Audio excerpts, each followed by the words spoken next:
করোনায় হাসপাতালে ঠাঁই নেই। আইসিইউতে থাকা কোন রোগী সুস্থ হলে বা মারা গেলে তবেই তার শূন্য আসনটি মিলছে অপেক্ষমান একাধিক রোগীর একজনের। এমন সংকটময় পরিস্থিতিতেও কেন্দ্রীয় ঔষধাগারে অব্যবহৃত পড়ে রয়েছে ভেন্টিলেটর, বিমানবন্দরে আটকে রয়েছে জীবন রক্ষাকারী চিকিৎসা সামগ্রী। কিন্তু কেন? এদিকে স্বাস্থ্য বিভাগের নানান সমালোচনা করায়, বিভিন্ন তৎপরতার সমালোচনা করায় গণমাধ্যম এবং জনস্বাস্থ্য বিশেষজ্ঞদের উপর ক্ষোভ ছেড়েছেন স্বাস্থ্যের ডিজি। সেটি কতটা যৌক্তিক এবং প্রকৃতপক্ষে চিকিৎসা ব্যবস্থার চিত্রটা কেমন, সক্ষমতা কতটা বাড়লো এবং প্রতিদিন এত মানুষ মারা যাচ্ছে কেন, এই সব প্রশ্নের উত্তর খুঁজতে রাজকাহনে শারমিন চৌধুরী আছি। আমার সাথে অতিথি হিসেবে সংযুক্ত আছেন বিএসএমএমইউ এর মেডিসিন বিভাগের সাবেক চেয়ারম্যান ও প্রধানমন্ত্রীর ব্যক্তিগত চিকিৎসক ইউজিসি অধ্যাপক ডাক্তার এবিএম আব্দুল্লাহ। আমার সাথে যুক্ত আছেন স্বাস্থ্য অধিদপ্তরের মুখপাত্র অধ্যাপক ডাক্তার মোহাম্মদ নাজমুল ইসলাম এবং যুক্ত আছেন বিএফইউজি এর সাবেক সভাপতি মঞ্জুরুল হাসান বুলবুল।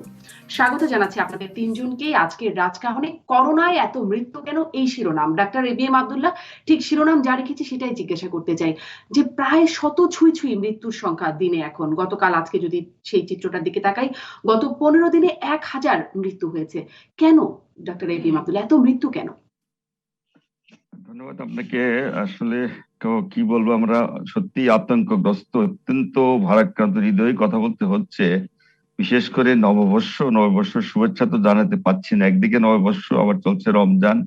আমরা কয়েকদিনই দেখলাম মৃত্যুর মিছিল কিন্তু বেড়েই যাচ্ছে এবং অনেক বিশিষ্ট ব্যক্তি মারা গেছে। কালকেও জানেন, আগের আমাদের একজন আব্দুল মতিন খসরু ভাই, উনি আমার ব্যক্তিগতভাবে পরিচিত ছিলেন। উনি আমাদের ছেড়ে চলে গেলেন।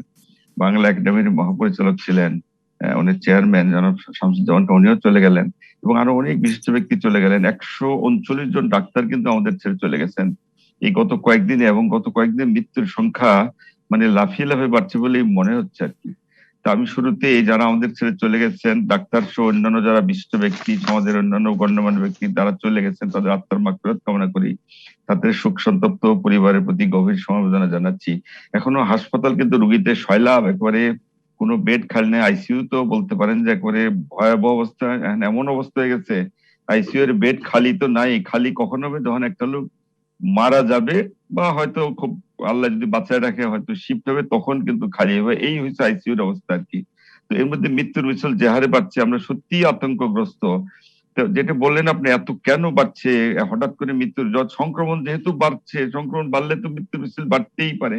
এবং বিশেষ করে যারা বিভিন্ন রোগে ভোগেন তাদের মধ্যেই সংক্রমণের সংখ্যাটা একটু বেশি। তবে এবার যদিও আমরা দেখছি যে তরুণদের মধ্যে, ইয়াংদের মধ্যেও কিন্তু আক্রান্তের সংখ্যা বেশ বেড়েই যাচ্ছে। এমনকি বাচ্চারাও কিন্তু আক্রান্ত হচ্ছে।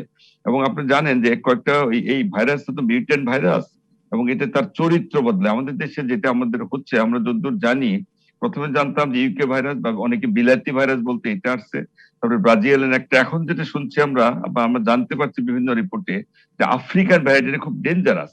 আমার মনে হয় এই ভাইরাসটার সংক্রমণ এত বেশি বাড়া, এটা দ্রুত সংক্রমণ ছাড়া ইয়াংদের ছাড়া অন্য যে কোনো বয়স্কদের ছড়ায়। এবং লক্ষণ কিন্তু চেঞ্জ হয়েছে। আগে দেখতাম যে করোনা আক্রান্ত হলে 7 দিন থেকে 10 দিন তারপরে রোগী সিরিয়াস হতো। এখন থেকে আক্রান্ত হয়ে প্রথম থেকেই সিরিয়াস হয়ে যাচ্ছে। শ্বাসকষ্ট হচ্ছে, কাশি হচ্ছে, বুকের ব্যথা হচ্ছে, অক্সিজেন লাগছে হাই ডোজ। এমন অক্সিজেন এমন লাগছে, আপনি হয়তো জানেন 1 মাসে যে অক্সিজেন যা না লাগতো, 1 দিন 2 দিনের মধ্যে এত অক্সিজেন লাগতো, এত ডিমান্ড অক্সিজেনের। এত তো সাপ্লাই দিয়ে আসলে যারা সাপ্লাই দেয় অক্সিজেন তারা কিন্তু কুলিয়ে উঠতে পারছে। ইভেন কি হাই ফ্লোজ অক্সিজেন, সেটারও কিছুটা ক্রাইসিস হয়ে গেছে। আর বেডের ক্রাইসিস তো আমি বলছি। সুতরাং মানুষ অনেকেই কিন্তু মারা যাচ্ছে, যেহেতু বেডের ক্রাইসিস, হাসপাতালে স্থান নাই, সময় মতো হয়তো কিছু লোক চিকিৎসাও পাচ্ছেন না। আবার অনেকের কিছুটা, তাদেরকে আমি দোষ দিব না, তুই বলবো যে কিছুটা অবহেলাও আছে। অনেকে হয় কি, একদম শেষ মুহূর্তে যখন সিরিয়াস হয়ে যায় তখন তাড়াতাড়ি হাসপাতালে আছে, তখন বেডও পাওয়া যায় না, আইসিইউ পাওয়া যায় না, অক্সিজেন পাওয়া যাচ্ছে না। ফলে মৃত্যুর সংখ্যা কিন্তু ওইভাবেই বেড়েই যাচ্ছে আর কি। এখনো আমরা সংখ্যায় আছে, যে হারে বাড়তেছে, লাফিয়ে লেবে বাড়ছে। যদি এই বাড়ানোর সংক্রমণটাকে আমরা যদি এর লাগামটন টানে ধরতে না পারি, তাহলে সংক্রমণও বাড়বে। আর সংক্রমণ বাড়লে স্বভাবতই মৃত্যুর মিছিল তো আসলে বাড়তেই থাকবে। আমরা কিন্তু সত্যিকার অর্থে একটা আতঙ্ক অবস্থা দিনকাল জি, কাটাচ্ছি। অনেক ধন্যবাদ ডাক্তার এবিএম আব্দুল্লাহ। সংক্রমণ বাড়তে লাগাম টানার কথা বলছেন, যে উদ্যোগ নেওয়া হচ্ছে সেটি নিয়ে আমি একটু পরবর্তীতে আপনার কাছে আরো জানতে চাইবো। আমি ডাক্তার মোহাম্মদ নাজমুল ইসলাম, আপনার কাছ থেকে ডাক্তার এবিএম আব্দুল্লাহ যেটি বলছিলেন, যে যে চিত্রটা তুলে ধরছিলেন, আইসিইউর চিত্র, হাসপাতালের বেডের চিত্র, যে খালি নেই, ঠাঁই নেই, একটা হাহাকারও লাগছে মানুষের মধ্যে। সেখানে যে চিত্রটি আমরা গণমাধ্যমে দেখছি, যে বিশ্ব ব্যাংক এবং এডিবির অর্থায়নের দুটি প্রকল্পের আওতায়। সেই কাগজপত্রগুলো ঘেটে দেখা যায় যে ঢাকা শাহজালাল আন্তর্জাতিক বিমানবন্দরে জীবন রক্ষাকারী অক্সিজেন সরবরাহকারী যেই যন্ত্রপাতিগুলো আছে সেগুলো আটকে আছে, মাস্ক ইত্যাদি মানে সুরক্ষা সামগ্রী আটকে আছে। ও কেন্দ্রীয় ওষুধাগারে ভেন্টিলেটর পড়ে আছে, 250টির মতো ভেন্টিলেটর পড়ে আছে অব্যবহৃত। কেন, যখন এত প্রয়োজনীয়তা চাহিদা, তখন এগুলো অব্যবহৃত পড়ে থাকা, আটকে থাকা কেন? ধন্যবাদ আপনাকে। আপনি অনেকগুলো প্রশ্ন একসঙ্গে করেছেন। আমি চেষ্টা করব একটু একটু করে সবগুলো প্রশ্নেরই উত্তর দেওয়ার জন্য। বিমানবন্দরের ওখান থেকে আসি, যেগুলো আটকে আছে। আপনি বলেছেন কিছু জিনিস ইউনিসেফের মাধ্যমে এসেছিল, সেটি একেবারেই দান বা উপহার হিসেবে এসেছিল, কিন্তু সেগুলো সিডি ভ্যাট এবং অন্যান্য আইনি জটিলতা ছিল, যেগুলো কিন্তু ইতিমধ্যে নিরসন হয়েছে। সেখানে আপনারাও একটি আমি বলবো যে কার্যকর ভূমিকা রেখেছেন। আপনাদের মাধ্যমে যেই আমি বলবো যে জনমত বা যেই প্রভাবটি তৈরি হয়েছে, সেটিও কিন্তু এই কাজগুলোকে দ্রুত সেই জিনিসপত্রগুলোকে বের করে নিয়ে আসার কাজটিতে সহায়ক হয়েছে। কোনো না কোনো ভাবে সেটি কিন্তু চলে এসেছে। সিএমএসটিতে আইসিইউ যে বিছানা রয়ে গেছে বলা হয়েছে, সেটি কিন্তু আরেকটু স্পষ্ট আমাদের করা উচিত। আইসিইউর বিছানা কিন্তু আইসিইউ নয়।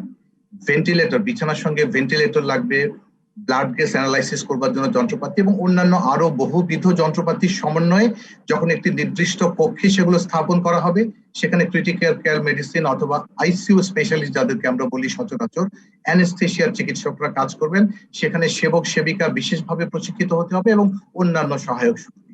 সেইটি যখন সেন্ট্রাল অক্সিজেনের সাপ্লাই থাকবে এবং সমস্ত কিছু সমন্বয়ে কিন্তু আইসিইউটি গঠিত হয়, বিছানা কিন্তু আইসিইউ নয়।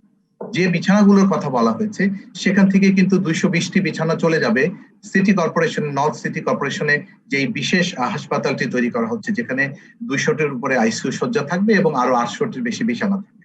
সেখান থেকে কিন্তু একটি বড় অংশ সেখানে চলে যাচ্ছে। কাজে এটি মনে হচ্ছে সাময়িক অব্যবহৃত আছে, কিন্তু সেটি কিন্তু আইসিইউ সেট আপে যাওয়ার জন্যই তৈরি আছে।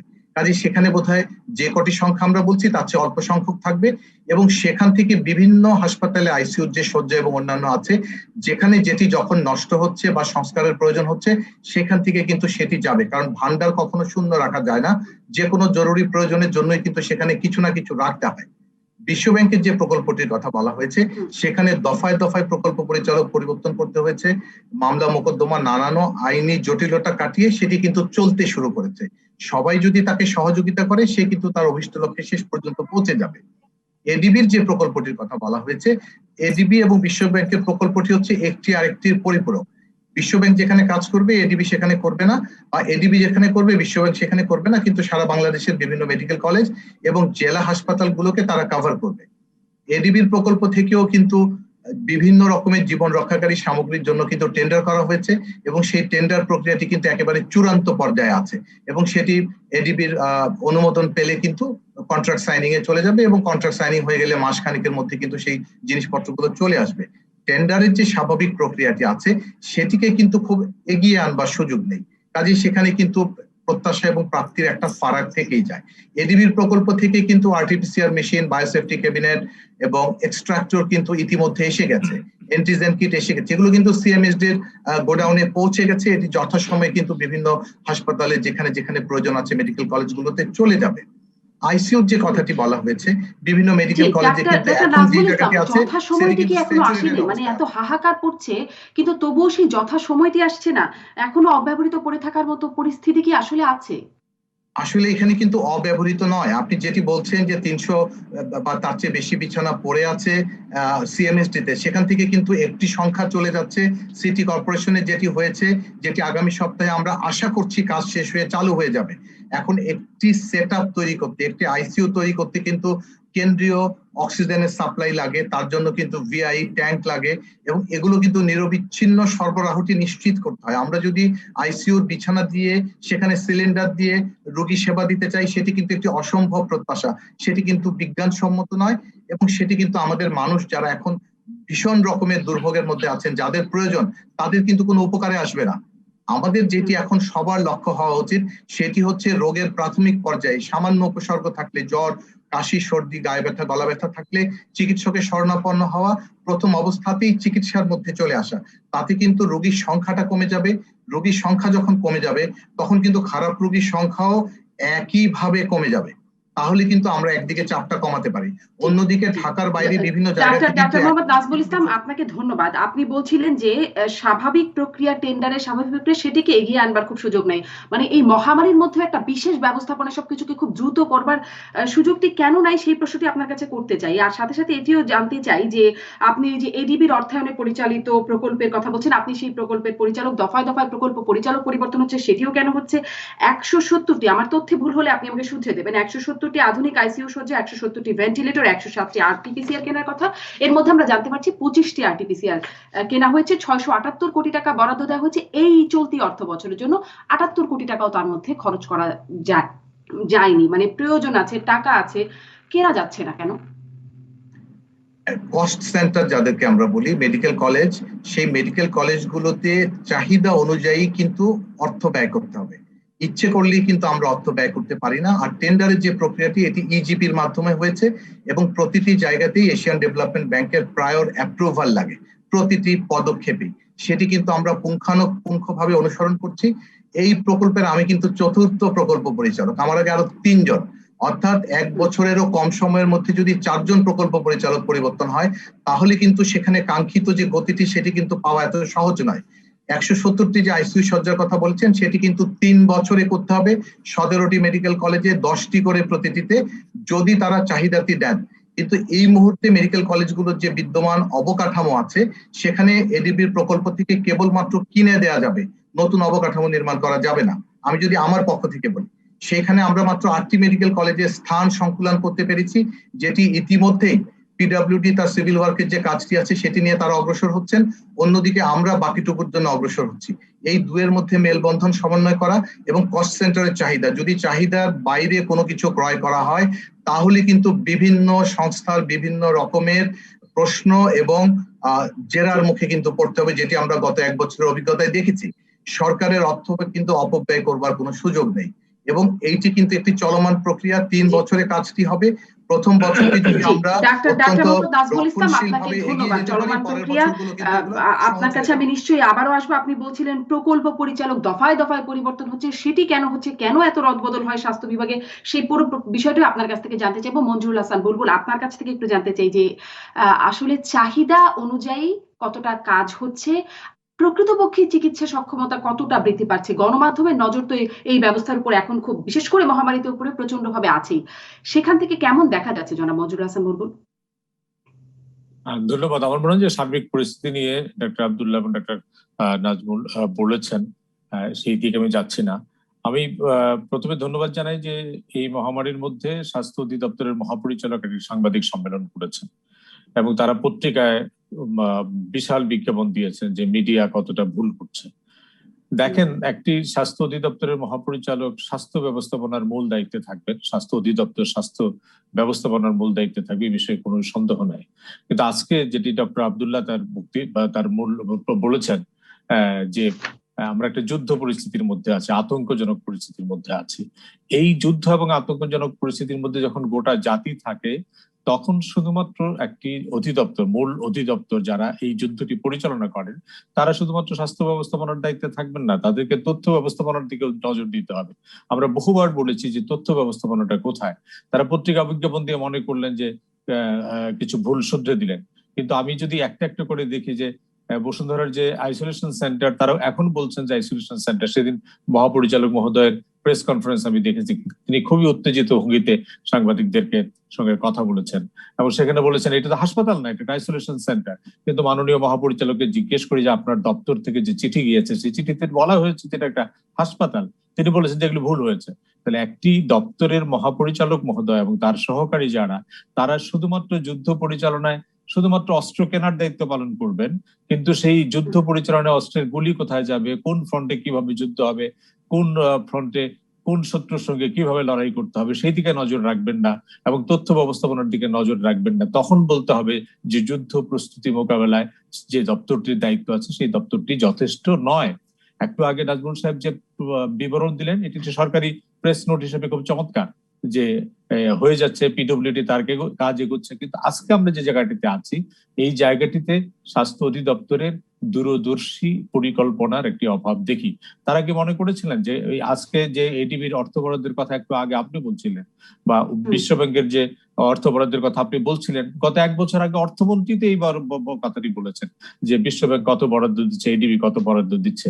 এখন যে ডক্টর নাজমুল যেটি বললেন যে নানা প্রক্রিয়ার মধ্যে যেতে হয়, তার দিক থেকে সেটা ঠিক আছে, কিন্তু আপনি যদি দেখেন বাংলাদেশে উদাহরণ আছে, যখন আজকের মাননীয় প্রধানমন্ত্রী শেখ হাসিনার নেতৃত্বে এই সরকার প্রথম দফায় ক্ষমতায় আসলো, অর্থাৎ এই মেয়াদের প্রথম দফায় ক্ষমতায় আসলো, তখন কিন্তু বাংলাদেশে বিদ্যুতের হাহাকার চলছিল। তখন মাননীয় প্রধানমন্ত্রী কিন্তু সিদ্ধান্ত দিয়েছিলেন যে প্রায়োরিটি ভিত্তিতে, অগ্রাধিকার ভিত্তিতে বিদ্যুৎ সমস্যার সমাধান করতে হবে।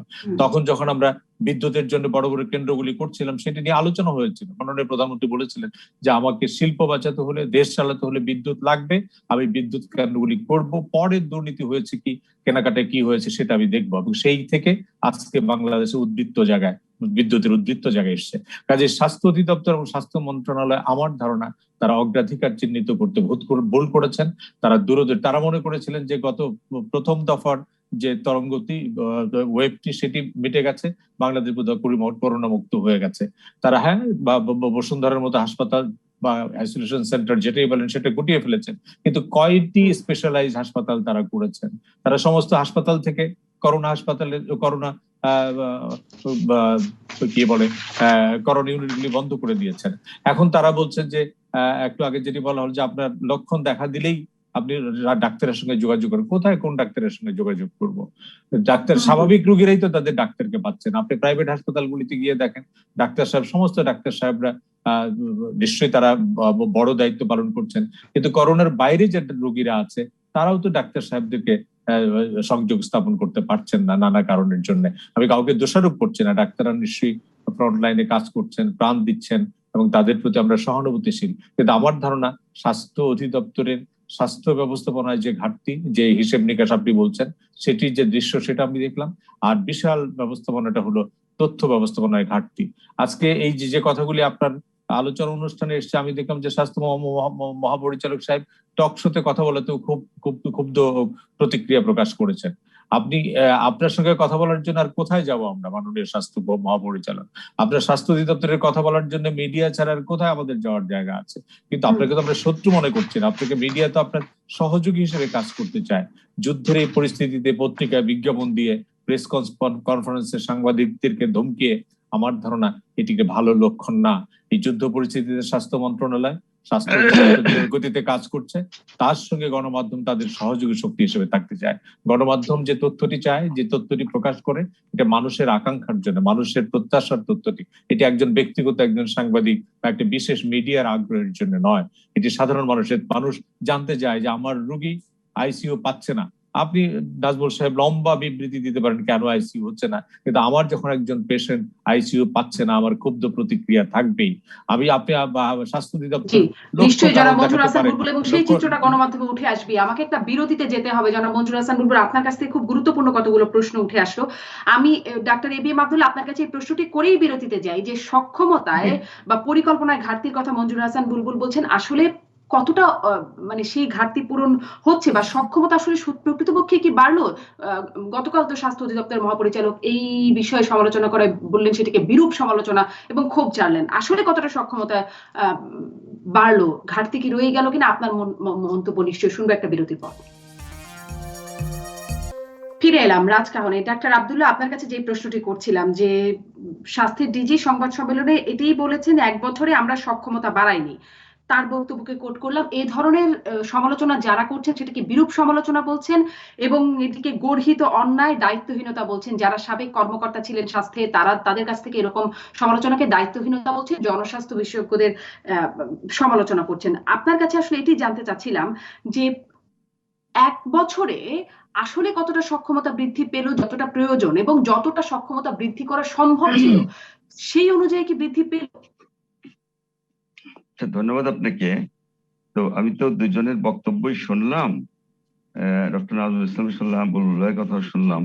আসলে যেটা হয়েছে, একটা কথা কিন্তু আমাদের স্বীকার করতেই হবে, গতবার যখন করোনা শুরু হলো গত বছর মার্চে 2020-এ, তো তখন তো একটা অস্বীকার করার উপায় নেই, আমরা অনেক কিছুই জানতাম না, সারা পৃথিবীর অনেকেই অনেক কিছু জানতো না।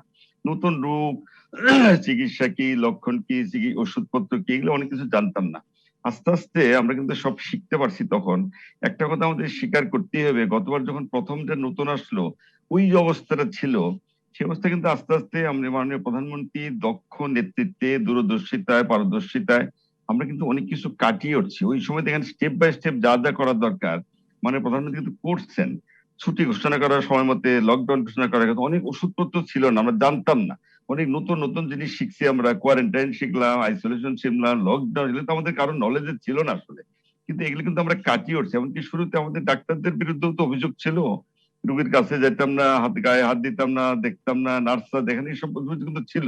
আমরা কিন্তু আস্তে আস্তে এগুলো কাটিয়ে উঠছি। যে হাই ফ্লো অক্সিজেন ছিল না, এগুলোর কিন্তু ম্যানেজমেন্ট করা হয়েছে, এবং দক্ষভাবে সুন্দরভাবে ম্যানেজমেন্ট করা হয়েছে বলেই আমরা কিন্তু করোনা অনেকটা নিয়ন্ত্রণে নিয়ে আসছিলাম।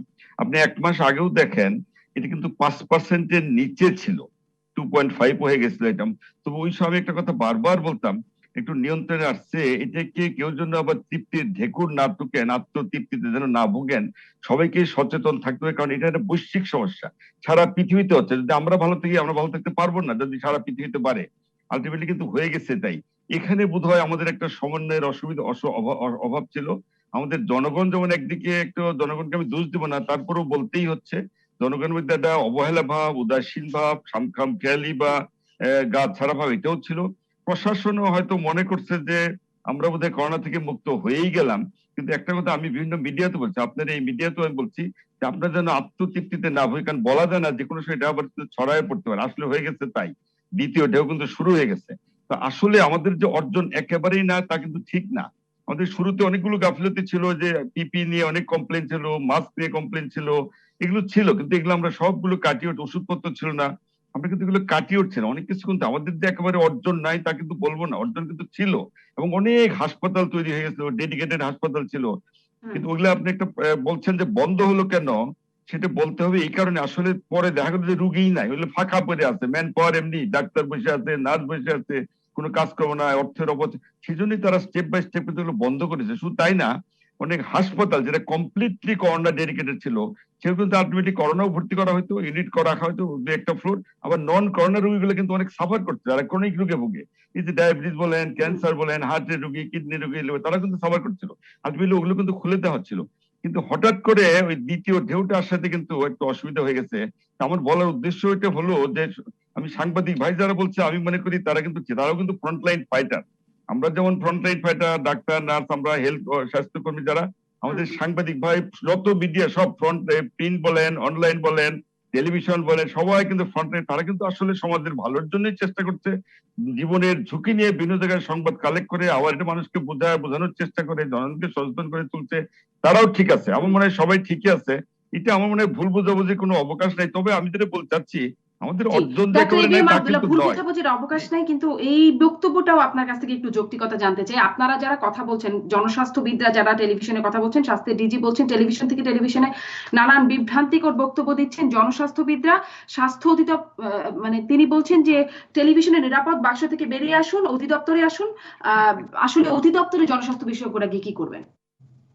না, আমি যে সবাই যে বিভ্রান্তিকর দিচ্ছে এটাতে আমি একমত না। জনস্বাস্থ্যবিদ ঢালাও তো সবাইকে দোষ দেওয়া যাবে না।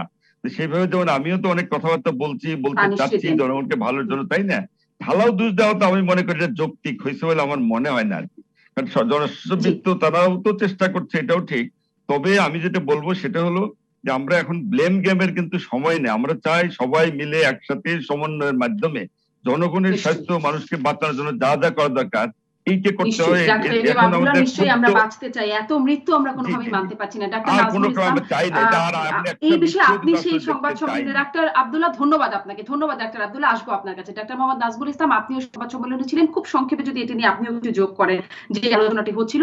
আর একটা প্রশ্ন করে রাখি, তাহলে দ্রুত উত্তর জানতে পারবো, যে প্রকল্প পরিচালক বারবার বদলি হচ্ছে, বা বিভিন্ন সময় যখনই দুর্নীতি অনিয়মের তথ্য আসে আমরা দেখি স্বাস্থ্য অধিদপ্তরে বদলির একটা হিড়িক পড়ে।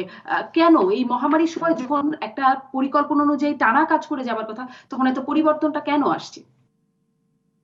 না, আসলে এই পরিবর্তনগুলোর উত্তর কিন্তু স্বাস্থ্য অধিদপ্তরও সব ক্ষেত্রে দিতে পারবে না, কারণ এই পরিবর্তনগুলো কিন্তু আরো উপর থেকে আসে। আর আমাদের একটি বিষয় সবসময় মনে রাখতে হবে, যে কোনো অবস্থাতেই কিন্তু সরকারি অর্থের অপচয় করা চলবে না, কোনো অবস্থাতেই কিন্তু প্রশ্নবিদ্ধ করা যাবে না। সেই জায়গাটিতে কিন্তু বেশি মনোযোগ দিতে গেলে, আপনি যেটি বলছিলেন, বুলবুল ভাই বলছিলেন যে বিদ্যুৎ কেন্দ্রের কথা, সেই কিন্তু মাননীয় প্রধানমন্ত্রী সাংঘাতিক রকমের চ্যালেঞ্জ নিয়েছিলেন, এবং সেই চ্যালেঞ্জটি কিন্তু তার দূরদর্শী নেতৃত্বে, তার ভিশনারি নেতৃত্বে সেটি কিন্তু বাস্তবে সম্ভব হয়েছে। কিন্তু স্বাস্থ্য বোধহয় ততটা লিবার্টি ভোগ করে না, আর অতটা দুঃসাহসিক কাজ করবার মতন বোধহয় সেই সক্ষমতাটি স্বাস্থ্যের আছে কিনা সেইটিও বিবেচনা ডাক্তার করতে মোহাম্মদ হবে। নাজমুল ইসলাম, একটু বলবেন উপর থেকে আসে পরিবর্তনের সিদ্ধান্তটি কোথা থেকে আসে? এই মহামারীতে তো খুবই বিবেচনা প্রসূত পরিকল্পনা বা পরিবর্তন যেটা আসে এটাই আমরা চাইবো, কিন্তু এরকম পরিবর্তন কোথা থেকে আসে এই নির্দেশনাগুলো? যখন গণমাধ্যমে অভিযোগ আসে, যখন নানান এজেন্সি থেকে নানান বিষয়াদি সামনে চলে আসে, তখন কিন্তু সেই বিষয়টিকে গুরুত্বের সঙ্গে বিবেচনা করা হয়, এবং যখন প্রমাণ পাওয়া যায় তখন কিন্তু তাদেরকে সরে যেতে হয়। কাজে সেখানে তো কিছুটা অসুবিধা হবেই। একটি চলমান ট্রেনে যদি বারবার চালক পরিবর্তন হয়, তাহলে কিন্তু তার গতির কম বেশি হতেই পারে। কিন্তু এই তাহলে মুহূর্তে যে চালকরা কেন জায়গাটিতে এত স্বাস্থ্য অনিয়ম অধিদপ্তর আছে, দুর্নীতিতে মহামারীর মধ্যেও জড়িয়ে যাচ্ছেন? মানে বিবেক বোধও কি কাজ করছে না? মহামারীর মধ্যে চালকরা কেন দুর্নীতিতে জড়িয়ে যাবেন, অনিয়মে জড়িয়ে যাবেন? এখানে বাংলাদেশে কিন্তু অনেক কিছুই ধারণা থেকে হয়। বিশ্বব্যাংকের অর্থায়নে পদ্মা সেতু হবে কিনা সেটি নিয়েও কিন্তু আমরা অনেক কিছু দেখেছি, কিন্তু শেষ পর্যন্ত কিন্তু সত্য প্রমাণিত হয়েছে। কিন্তু অপবাদ মাথায় নিয়ে কিন্তু কাউকে কাউকে সরে যেতে হয়েছে। তাদের যে সামাজিক মান মর্যাদার ক্ষতি হয়েছে সেটি কিন্তু আমরা পূরণ করে দিতে পারিনি। কিন্তু দিন শেষে তারা কিন্তু সত্যের যে হাসি, সত্যের যে জয়, সেটি কিন্তু তারা শেষ পর্যন্ত জয়ী হয়েছেন। বিশ্বব্যাংকের সেখান থেকে তারা সরে গেল, বাংলাদেশ কিন্তু তার নিজের অর্থায়নে শেষ পর্যন্ত পদ্মা সেতু, স্বপ্নের পদ্মা সেতু কিন্তু করেছে। আমাদের স্বাস্থ্য ব্যবস্থাতে যে দুর্বল জায়গাগুলো আছে, সেই জায়গাগুলো কিন্তু করোনা মহামারী আসবার পরে কিন্তু চোখে আঙ্গুল দিয়ে দেখিয়ে দিয়েছে। কিন্তু ওই সময়ে সেই ব্যবস্থা সংস্কার করার কিন্তু সময় ছিল না। যেটি তখন দরকার ছিল মানুষের জীবন বাঁচানো, পাশাপাশি সেই করোনা মহামারী মোকাবেলা করবার জন্য যে জনশক্তি আছে তাকে প্রশিক্ষিত করা, তাকে মোটিভেটেড করা, এবং তাকে যুদ্ধের মাঠে, বুলবুল ভাই যেটি বলছিলেন যে যুদ্ধের মাঠে তাকে নামিয়ে দেওয়া। ওই সময় কিন্তু ঢাল তলোয়ার ছাড়াই যুদ্ধের মাঠে নেমে যেতে হয়েছে। রসদ কিন্তু একটু একটু করে এসেছে, এবং এটি একটি চলমান প্রক্রিয়া। আমরা আত্মতুষ্টিতে ভুগবার কোনো কারণ নেই। কিন্তু এইটি কিন্তু আমাদের বলতেই হবে যে হাই ফ্লো নেজাল ক্যানুলা বা অক্সিজেন কনসেন্ট্রেটরের নামই আমরা জানতাম না, সেটি কিন্তু এখন বাংলাদেশে যথেষ্ট পরিমাণে আছে। আমি যদি আজকের হিসাবটি বলি, তাহলে 1348টি হাই ফ্লো নেজাল ক্যানুলা কিন্তু আমাদের হাসপাতালগুলোতে চলছে, 1132টি অক্সিজেন কনসেন্ট্রেটর চলছে। একটি হাই ফ্লো নেজাল ক্যানুলা যদি পুরো দিন 60 লিটার অক্সিজেন প্রতি মিনিটে এই হিসাবে চলে, তাহলে প্রায় 1 লক্ষ লিটার অক্সিজেনের প্রয়োজন হয়। স্বাভাবিক অবস্থায় কিন্তু এই 1 লক্ষ লিটার অক্সিজেন দিয়ে আমরা অন্তত 100 জন রোগীকে সেবা দিতে পারি, কিন্তু এই বিশেষ পরিস্থিতিতে মাত্র একজন রোগীর জন্যই কিন্তু এটি তৈরি হয়। বাংলাদেশে যেই পরিমাণ অক্সিজেনের চাহিদা তৈরি হয়েছে গত 1 মাসেরও কম সময়ে, এইটি কিন্তু যে কোনো সময়ের বিবেচনায় কয়েকশো গুণ বেশি। আমাদের যে সক্ষমতাটি আছে এটি কিন্তু একেবারে শেষ প্রান্তে আমরা পৌঁছে আছি। কাজে আমরা চাইবই যে কোনো মূল্যে এইটি যেন সীমা অতিক্রম করে না যায়, আমরা যেন এর জি, মাঝে অনেক ধন্যবাদ ডাক্তার পরিস্থিতিটাকে মোহাম্মদ কন্টেইন নাজমুল ইসলাম, করতে অনেক পারি। ধন্যবাদ। তার কারণ হলো মানুষের সংক্রমণ জন্য যেন এখন সীমা প্রয়োজন অতিক্রম না অক্সিজেন, করে, এবং সক্ষমতার সেটি শেষ আমাদের পর্যায়ে চলে যেভাবেই হোক আসছে আমরা। করাতে হবে। জনাব মঞ্জুরুল হাসান বুলবুল, সেই সংক্রমণ রোধের প্রশ্নে একটু আসি। দ্বিতীয় দিনের মতো বিধিনিষেধ চলছে, এতে কেমন কাজ হচ্ছে বলে মনে হচ্ছে? এটি নিয়ে আপনার পর্যালোচনা কি? বিধিনিষেধ, আমি একটু বিরতির পরে এসে আপনার কাছ থেকে বিস্তারিত শুনি, তাহলে একটু বড় করে শুনতে পারবো। ফিরছি রাজকাহনে। ফিরলাম রাজকাহনে। জনাব মঞ্জুরুল হাসান বুলবুল, আপনার কাছে জানতে চাইছিলাম যে বিধিনিষেধের দ্বিতীয় দিন চলছে, কেমন মূল্যায়ন আপনার? এই বিধিনিষেধ কেমন চলছে, কতটা কার্যকর হচ্ছে বলে মনে হচ্ছে? ধন্যবাদ। তার আগে একটুখানি বলি যে এর আগে যে আলোচনা হলো, আমি ডক্টর আব্দুল্লাহর সঙ্গে শতভাগ একমত। একটা ব্লেম গেমের সময় না, এই যুদ্ধে আমাদেরকে একসঙ্গে কাজ করতে হবে। কিন্তু ধরুন মিডিয়ার একজন কর্মী হিসেবে আমি তো প্রশ্ন করবোই যে গত বাজেটের পরে যখন মাননীয় অর্থমন্ত্রী বললেন যে স্বাস্থ্য খাতের জন্য 10,000 কোটি টাকা অতিরিক্ত বরাদ্দ রাখা হয়েছে, সেই টাকাটা খরচ হলো কিনা আরেকটি বাজেটের সময় আসলো, আমি তো অবশ্যই প্রশ্ন করবো যে সিটি কর্পোরেশনের অবকাঠামোটি তো তৈরি ছিল, তারপরে এটি তৈরি করতে কেন দেরি হলো, এই তথ্যগুলি তো আমি জানতে চাইবো। আরেকটি কথা হলো যে যেটি আমরা পত্রিকায় দেখেছি যে এয়ারপোর্টে এতগুলি জিনিস 10 মাস পড়ে থাকলো, ট্যাক্স ভ্যাট এই কারণের জন্য। আমি দেখেন এত দুর্যোগের মধ্যে কিন্তু মাননীয় প্রধানমন্ত্রীর দপ্তর একদিনের জন্য ঘুমায় নাই, মাননীয় প্রধানমন্ত্রীর কার্যক্রম একদিনের জন্য বন্ধ থাকে না। কাজেই এটি যদি অগ্রাধিকার ভিত্তিতে মাননীয় প্রধানমন্ত্রীর নোটিসে আনা হতো, আমার ধরনের ট্যাক্স ভ্যাট কে সিগনেচার করবেন এই জটিলতা দ্রুত শেষ হয়ে যেত। কাজে আমি একটা দূরদর্শী গঠনমূলক শুধুমাত্র মানে আমি প্রকল্প পরিচালক বদল হয়ে যাবে এই ভয়ের মধ্যে না থেকে একটু দূরদর্শী সাহসী পদক্ষেপ আশা করি। এটি হলো এক। আপনি যে প্রশ্নটি করেছেন যে বিধিনিষেধ একটি অদ্ভুত রকমের জায়গায় আমরা আছি। এখানে জীবন জীবিকা, আমাদের সামরিক শাসনের একটা দেশে নাই, একটা গণতান্ত্রিক শাসনের দেশের মধ্যে মানুষকে সচেতন করাটাই মূল দায়িত্ব। সেই কাজটি হচ্ছে। আমার মনে হয় গত 2 দিন ধরে পুলিশ মাঠে নেমেছে। কিন্তু আপনি একটি জিনিস খেয়াল রাখবেন যে হ্যাঁ আছে, উল্টা দিক আছে, যে উত্তরা থেকে মোটরসাইকেল চালিয়ে মালিবাগে শিং মাছ কিনতে আনার জন্য এরকম উদ্ভট মানসিকতার লোক যেমন আছে, কিন্তু আর বাকি যারা অধিকাংশ মানুষ কিন্তু বেঁচে থাকার জন্যই মৃত্যুর ঝুঁকিটা নিচ্ছেন। তাদের বের হতে হয়, তারা বের না হলে পরে তাদের বেঁচে থাকাটাই ঝুঁকিপূর্ণ হয়ে দাঁড়ায়। এই জায়গাটাতে আমার ধারণা যে খুব সহনশীল এবং খুবই একটা স্পর্শকাতর জায়গাটাতে একটা সহনশীল মনোভাব নিয়ে এগোতে হবে। আমি জায়গাটাতে সরকারের প্রচেষ্টা, গণমাধ্যমের প্রচেষ্টাকে ধন্যবাদ জানাই, কিন্তু পুলিশ এবং প্রশাসনের উদ্যোগকে ধন্যবাদ জানাই। কিন্তু আমি একটি দাবি করতে চাই যে আমাদের রাজনৈতিক নেতৃত্ব কোথায়, আমাদের এমপি সাহেবরা কোথায়, আমাদের সিটি কর্পোরেশনের মেয়র এবং কমিশনার সাহেবরা কোথায়? আজকে যদি ঢাকার প্রত্যেকটা কমিশনার, যারা নির্বাচিত কমিশনার এবং যারা নির্বাচিত হতে পারেননি, তারা যদি বলেন যে আমার ওয়ার্ডে আমার কর্মীদেরকে, আমার ওয়ার্ডের সমস্ত মানুষকে আমি তার দেখভাল করবো, একেবারে প্রয়োজন ছাড়া তারা বের হবেন না, আমার ধারণা এটি সরকার এবং পুলিশের চেয়ে অনেক বেশি কার্যকর দিবে। উপজেলাগুলিতে যদি স্থানীয় সরকার, উপজেলার প্রায় 5 জন নির্বাচিত প্রতিনিধি আছেন, ইউনিয়ন পরিষদের চেয়ারম্যান আছেন, উপজেলার চেয়ারম্যান আছেন, ভাইস চেয়ারম্যান আছেন এবং কোথাও কোথাও পৌরসভা আছে, সেই সবাই মিলে যদি বলে আমার পৌরসভায় বা আমার উপজেলায় আমি এটাকে নিরাপত্তা, আমি মাস্ক বিতরণ করবো, যাদের বের হতে হবে তাদেরকে আমি মাস্ক দিব। কাজে আমি মনে করি এখানে পুলিশ প্রশাসন এবং অন্য প্রশাসন যারা কাজ করছেন তারা একটা বিশাল কাজের মধ্যে আছেন। বাংলাদেশে জিয়াউর রহমান সাহেবের আমলে বছরের পর বছর রাতে কারফিউ দিয়ে মানুষকে আটকে রাখা হতো। ওইরকম একটা পরিস্থিতি আমরা চাই না। একটা গণতান্ত্রিক অবস্থা আমি মনে করি যে মানুষও চায় বেঁচে থাকার জন্য, কিন্তু যাদের বেঁচে থাকার জন্য নিশ্চয়ই জনাব মঞ্জুর হাসান বুলবুল একদমই স্পষ্ট যে জনপ্রতিনিধিদেরকে আরো সম্পৃক্ত তো কথা আপনি বলছেন, ঘরে ঘরে মানুষের ঘরে ঘরে খোঁজ নেওয়া, নিশ্চয়ই আমরা সেটা দাবি রাখবো। Doctor A B M Abdullah, খুব সংক্ষেপে আপনি একটু আইসিইউর বিষয়টা বলতে চাচ্ছিলেন, সেটা একটু বলবেন। আর সাথে সাথে এই সময়ে রোজা চলছে, রোজায় আসলে করোনার রোগীরা কি করবেন এটাও যদি একটু সংক্ষেপে বলে দেন রোগীদের জন্য সুবিধা হয়। আচ্ছা, আমি ধন্যবাদ আপনাকে। আমি আরেকটু 1 মিনিট সময়টা নেই। বুলবুল ভাই যে কথাগুলো বললেন এটা একদম আমি তার সঙ্গে একমত। ব্লেম গেমের সময় এটা না। তবে আমি একটা কথা কিন্তু এর আগেও বলতাম, সরকার এই লকডাউন যে দিচ্ছে এটাকে কার্যকরী করার জন্য অবশ্যই আইন শৃঙ্খলা বাহিনীর সহায়তা হবে। পুলিশ দেয়, বিজিবি প্রয়োজনে যেন আর্মিও নামায় দেয়, এটাও করবে। পাশাপাশি আমি বলছিলাম যে বিভিন্ন জায়গায় গ্রামে গঞ্জে মহল্লায় মহল্লায় যেন কমিটি গঠন করা হয়, যেখানে জনপ্রতিনিধি থাকবে, গণ্যমান্য ব্যক্তি থাকবে, ইমাম সাহেব থাকবে, শিক্ষক থাকবে, ছাত্র যুবক এরা থেকে কমিটি করে জনগণের মাঝে যদি সচেতন করার লক্ষ্যে প্রচারণা চালায়, মাছ বিতরণ করে, মানুষকে বোঝায়, স্বাস্থ্যবিধি মানতে, এসব যদি বোঝায়, তাহলেও কিন্তু এটা একটা কার্যকরী ফল আমরা পেয়ে যাবো আর কি। এমনকি যদি পোস্টার বলেন, লিফলেট বলেন, মিডিয়াতে বলেন যে তার প্রচারটা একটু বাড়াতে পারে, তাহলেও আমার মনে হয় এটা আরো কার্যকরী হবে। আর আমি যে আপনার প্রশ্নে আবার সেই লকডাউনের কথাটা বলছি এই কারণে, আমাদের জন্য ভুল বোঝাবুঝি না হয় এই কারণে, এই ইয়ের কথা যে আইসিইউ এর কথা, যে ভুল বোঝাবুঝি না এই কারণে বলছি, আইসিইউ কিন্তু একটা ইজি ব্যাপার না, আর আইসিইউ কিন্তু মূল সমস্যার সমাধান না। কারণ আপনি আইসিইউ কিন্তু চাইলেই পারবেন না। সরকারি হয়তো অনেকগুলো বিছনা পড়ে আসছে বলেন, আসলে বিছনাটাই মেইন কথা না, প্রাইভেট চাইলেও কিন্তু পাবে না। কারণ আইসিইউ করতে গেলে একটা ফ্লোর লাগবে, সেট আপ লাগবে, যন্ত্রপাতি লাগবে, ম্যান পাওয়ার লাগবে, অ্যানাস্থেটিস্ট লাগবে। এটা কিন্তু বিশাল কর্মযোগ্য। এতে চাইলেই কিন্তু তাড়াহুড়ো করে আসলে পারা যাবে না। আপনার আইসিইউ কয়টা করবেন?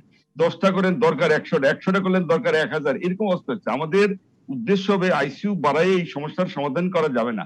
আমাদের সমস্যার সমাধানের মূল কাজই হলো রোগী যেন কম হয়, রোগ যেন কম হয়, মানুষ যেন স্বাস্থ্য পেতে পারে, করোনার লাগাম টেনে দেয়, তবে রোগ যেন বাড়তেই না পারে। রোগী বাড়লে আমরা আইসিইউ দিয়ে কিন্তু কোলাইতে পারবো না। কত আইসিইউ দিবেন, কত হাসপাতাল বাড়াইতে পারবেন? সুতরাং আমাদের টার্গেট কিন্তু হবে রোগটাকে নিয়ন্ত্রণে আনতে হবে, কন্ট্রোল করতে হবে, যেন রোগী না বাড়তে পারে। এই ব্যাপারে কিন্তু আমাদের সতর্ক হইতে হবে এবং জনগণকে এই জন্যই বলবো, বারবার একটা কথা বলি, ইভেন লকডাউন থাকলেও যেন তারা স্বাস্থ্যবিধি সুন্দরভাবে স্পষ্ট doctor A B M Abdullah, খুব সংক্ষেপে যদি রোজার বিষয়টাও একটু বলে দিতেন যে রোজায় করোনা রোগীরা কি করবেন, যাদের মানে সিম্পটম আছে তারাও কি করবেন? না ঠিক আছে, ওই কথাটাই বলছি, তাদের জনগণ স্বাস্থ্যবিধি মানবে, মাস্ক পরা, হাত ধোয়া, দূরত্ব মেনে এগুলো মেনে চলবে। যারা টিকা নেয় তারা কিন্তু টিকা নেবেন। রোজা আসলে রোজা তো চলছে, আল্লাহর রহমত, অবশ্যই নাজাতের মাস, রহমতের সাথ, মাগফিরাতের মাস, আল্লাহর কাছে আমরা দোয়া করবো। করোনা রোগী যারা তারা কিন্তু রোগা রাখতে পারবেন যদি মাইল্ড সিমটম, মাইল্ড মডেল, অনেকের সিমটমই নাই, তারা যদি রোজা রাখতে চান, অন্য কোনো রোগ না থাকে, মনের টু থাকে, তারা কিন্তু রোজা রাখতে পারবেন। তবে যদি সিরিয়াস হয়, শ্বাসকষ্ট হয়, কাশি হয়, অবশ্যই ডাক্তারের পরামর্শ তো তারা নিবেনই। কারণ আল্লাহ তো কাউকে করে মৃত্যু দিয়ে জীবন নিয়ে তো রোজা রাখতে বলে নাই।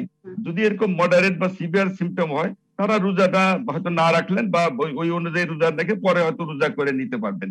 তবে রোজা যদি কারো শারীরিক মানসিক জোর থাকে, শারীরিক সামর্থ্য থাকে, মাইল্ড সিমটম হয়, রোজা রাখতে কিন্তু তেমন নিষেধ কিছু নাই, রাখতে পারবেন না। ইভেন টিকাও কিন্তু নিতে, অনেক কিন্তু একটা ভুল ধারণা আছে, অনেকের সেকেন্ড ডোজ আসবে এই রোজার মধ্যে, কেউ ফার্স্ট ডোজ নেবে, তারা কিন্তু মনে রাখবেন টিকা যাদের দরকার টিকা কিন্তু অবশ্যই নেবেন, এবং টিকাতে রোজার কোনো ক্ষতি কিন্তু হবে না।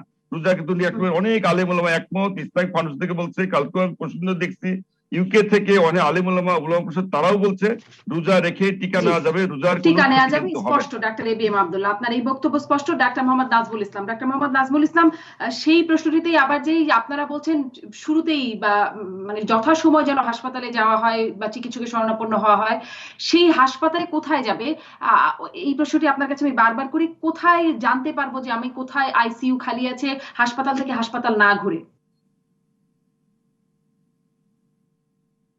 একটু আনমিউট করবেন ডাক্তার নাজমুল ইসলাম। ধন্যবাদ। আমাদের সরকারি যে হাসপাতালগুলো আছে, উপজেলা স্বাস্থ্য কমপ্লেক্স থেকে শুরু করে জেলা সদর হাসপাতাল, মেডিকেল কলেজ হাসপাতাল, স্পেশালাইজড হাসপাতাল, প্রায় সবগুলোতেই কিন্তু করোনা রোগী নেওয়া হচ্ছে। কোনোটি একেবারে শতভাগ কোভিড ডেডিকেটেড হাসপাতাল। কাজেই সেখানে জরুরি বিভাগের যে পরিষেবাটি আছে সেটি 24 ঘন্টা চালু আছে, সেখানে গেলে চিকিৎসা সেবা পাওয়া যাবেই। তাছাড়া আমাদের কিন্তু কিছু টেলিফোন সংযোগের ব্যবস্থা আছে, স্বাস্থ্য বাতায়ন আছে 1-62-63-333। এর বাইরেও কিন্তু কিছু নাম্বার আছে যেগুলো আমরা টেলিভিশন স্টলে দেখাচ্ছি, ওয়েবসাইটে দেয়া আছে। সামাজিক যে যোগাযোগের যে মাধ্যমগুলো আছে সেখানে কিন্তু এই নাম্বারগুলো সবসময়ই ঘুরপাক খাচ্ছে। আমরা যদি একটু সময় নিয়ে এই নাম্বারগুলো দেখি, কথা বলার চেষ্টা করি, সেখান থেকেও আমরা তথ্য পেতে পারি। তাছাড়া কিন্তু বিভিন্ন সামাজিক রাজনৈতিক সংগঠন আছে যারা তাদের ওয়েবসাইটের মাধ্যমে এই সেবাগুলো কোথায় কিভাবে পাওয়া যাবে সেগুলো দিচ্ছেন। আমাদের MIS এর যে ড্যাশবোর্ডটি আছে এটি 24 ঘন্টা সক্রিয় আছে, 4 থেকে 6 ঘন্টার মধ্যে কিন্তু সেটিকে আপডেট করা হচ্ছে, সর্বশেষ তথ্যগুলো সংযোজন করা হচ্ছে। দুর্ভাগ্যবশত রোগীর সংখ্যা যত বেড়েছে তার সঙ্গে পাল্লা দিয়ে সমস্ত সুযোগ সুবিধা সেভাবে বাড়ানো প্রায় দুষ্কর হয়ে উঠেছে। তারপরেও কিন্তু ঢাকা শহরেই 3600 চাইতে বেশি বিছানা যোগ করা হয়েছে। ঢাকা শহরেই কিন্তু 100-র বেশি আইসিইউ বিছানা যোগ করা হয়েছে। 15,000 অক্সিজেন সিলিন্ডার ছিল, সেটি কিন্তু এই 48 ঘন্টার ব্যবধানে 17,000 ছাড়িয়েছে।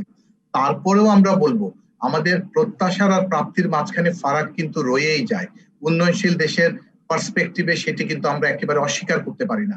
কিন্তু এই অতিমারির সময় আমরা যদি পরস্পরের প্রতি বিশ্বাস রেখে, আস্থা রেখে, শ্রদ্ধা রেখে আমরা যদি কাঁধে কাঁধ মিলিয়ে কাজ করি, ডাক্তার নাজমুল ইসলাম, আমার মনে হয় বক্তব্যটি স্পষ্ট। যাদের চাহিদা আছে সেই নাম্বারগুলোতে যোগাযোগ করে আপনারা আপনাদের তথ্যগুলো নিতে পারেন। ধন্যবাদ ডাক্তার আব্দুল্লাহ, ধন্যবাদ জনাব মঞ্জুর হাসান বুলবুল, সবাইকে।